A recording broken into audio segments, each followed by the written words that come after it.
Hello, it's Glynis Howard from Baby of Mine. On this video, I'm going to be talking about daylight saving. We're changing over on the 7th of October and we're springing forward 1 hour here in Australia. So that's exciting news because all those babies that wake up at 5 are now going to be waking at 6. So isn't that great news? It's one quick fix for those early rising. So I don't want to complicate this too much. I'm going to use the example of a toddler that sleeps about 11 hours. So they go to bed at 7, they wake up at 6. They have a nap around midday. Okay, just keep it simple. I'm going to explain the situation for the bub who's got to get up early and go off to work with mum to daycare. Now the mum that's at home, it doesn't really matter what happens. Just let your baby wake up whenever they wake up and put them to bed at the time the daylight saving indicates, so 12 midday daylight saving time on Sunday. Just put them to bed for their nap as usual, and then they'll go to bed at 7 p.m. daylight saving time.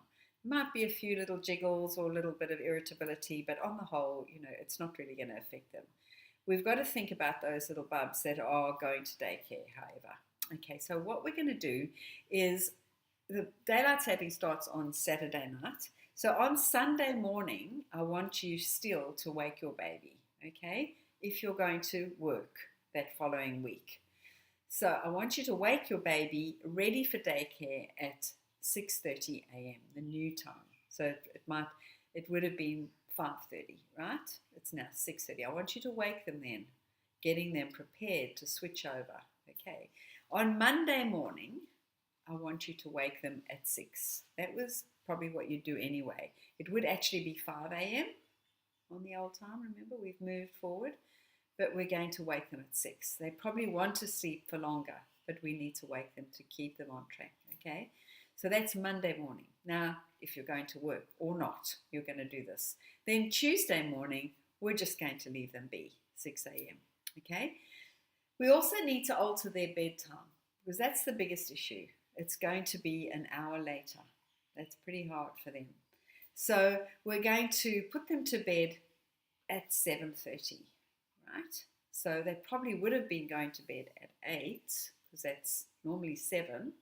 But we're going to just let them get through to 7:30 and then we're going to put them to bed. Okay, so I'm going to recap. What we're going to do is on Sunday morning, the first morning of daylight saving, you're going to get up.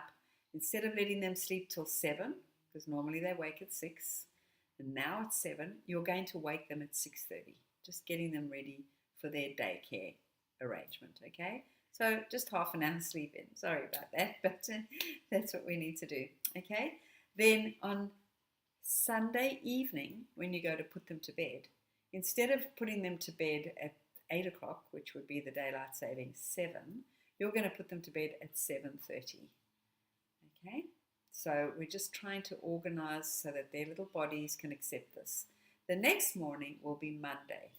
Monday, they need to be awake at 6 because that's their normal waking time. So we've given them 1 day of adjustment.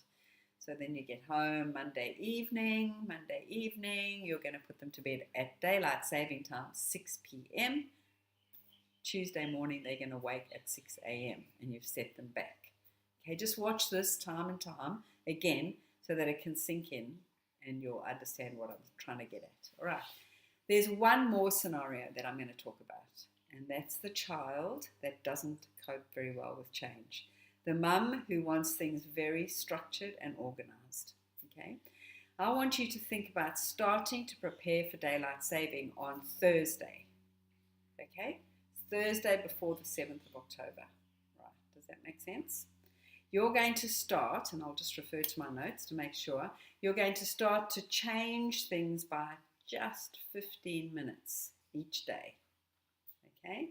So on Thursday, Bub wakes at 6 a.m., nap at 12, earlier bed. Bed, instead of at 7, bed's going to be at 6:45, okay? Just getting them ready to move, because remember, it's the bedtime that's going to shift a lot. Daylight in the morning, they're going to sleep in longer, but bedtime is going to seem strange because instead of it being 7 p.m., it's going to be 8 p.m. All right, so that's Thursday. Thursday, you're putting them to bed 15 minutes earlier, right? Friday morning they wake at 6, they have their nap 15 minutes earlier, quarter to 12 instead of 12, right? Bedtime that night, instead of 7, is going to be 6:30, right? So now we've moved it a whole half an hour in 2 days. And they'll start to adjust to that. It's only 15 minutes. Just gives you time to get ready for this. So that's Friday. Saturday is the day we're starting daylight saving in the middle of the night, right? So Saturday, they're going to be going to bed at 6:15. Okay. So normally it's 7, now we've moved all the way to 6:15 and we're popping them to bed earlier, right? Their nap is going to be at 11:30 instead of 12 because we've moved twice. And they're going to wake up at 7 a.m. even though it's 6. They'll be awake at 7 a.m. Okay?